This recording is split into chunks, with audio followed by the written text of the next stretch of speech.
Hi guys, this video is for March 23rd. It's a Monday. We're going to start off with DMR, and at the top of your form that you're going to submit to me today for March 23rd is basically you just reviewing linear functions. So you're going to do the first three problems. You're going to use the slope formula, which is right here if you don't have it memorized already.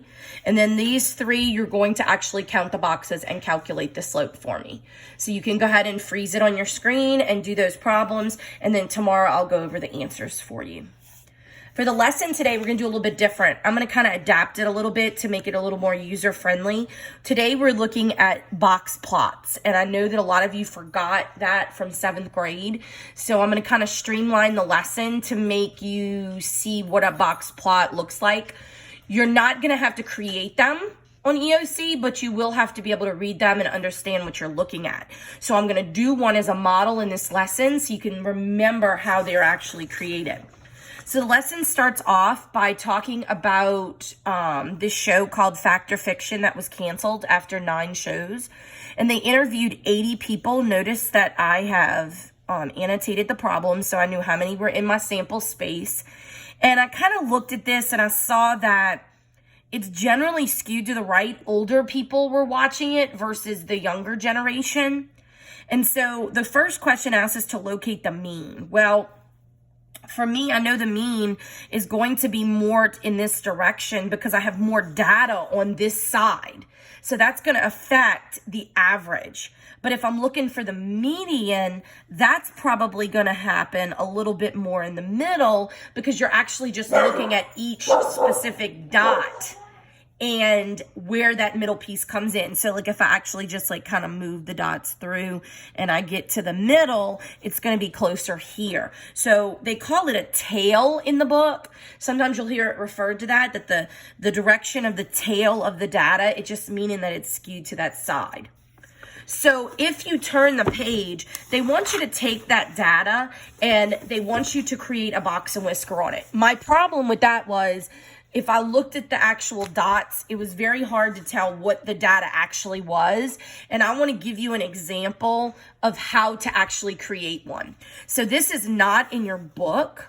If you want to write it down in your book, you can. But I'm going to use what they're talking about here on this example that I made up. I made this up because I wanted you to have the actual data so that you could practice what a box plot takes to make. So in number 4, they talk about the things that you need in a box plot. And you'll hear it referred to as a 5-number summary because there are 5 things that you have to get out of a set of data to make a box plot. So here's my data. The first thing that I always do is I always put it in numerical order.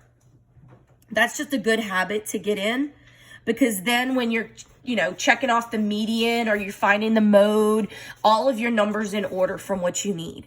So if you notice, they're all in order, and I have 13 total pieces of data in this set right here. So the first thing I'm going to do is I'm going to find my 5-number summary. And the first thing would be to get the median. So I'm going to go ahead and I'm going to demonstrate to get the median. I'm using my fingers. So these 2 would cancel. These 2 cancel. These 2 cancel. Cancel, cancel, cancel. Look what's in the middle. There it is. So this is my median. And so then I could write that. I'm going to write this right down here because we're going to just use this for our sample. Then I want to find what they call the lower quartile and the upper quartile.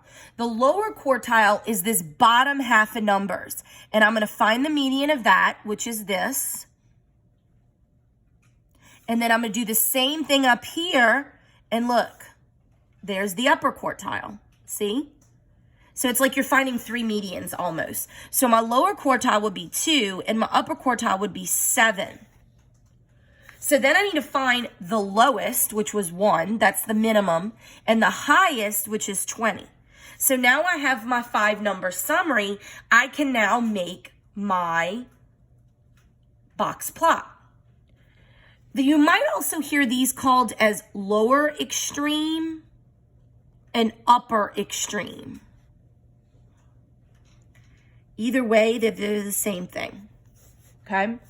So I'm just going to draw a line here and use that because, you know, that's the way we are. I look at my data, it goes from 1 to 20. So I'm probably going to go by fives. 5, 10, 15, 20, 25. And I mark that 0. And this could be 30. Okay? So then I am going to start off by putting my median age, which is 3. So if this is 5, that means 3 is going to be here, and you're just going to put a dot. I'm writing it right all over this stuff. That's okay. That's going to be my first piece of the box. Then I'm going to mark my lower quartile, which is 2. So that's going to be right next to it. And I'm going to mark my upper quartile, which is 7, which is going to be over here. And then I'm going to make my box. See? Okay. Then I'm going to mark my lower extreme, which is 1. And then my upper extreme, which is 20. Now, I want to draw a note. Look at the difference in this gap right here. This is what we would consider it to be an outlier, because it is so far away from the central piece of data. But that's all there is. Now, you'd want a title, you know, some type of title at the bottom like that. But that's all a box plot is. It's basically these 5 pieces. The median, the 2 quartiles, which are more medians, and then the minimum and the max. And then you have your box plot.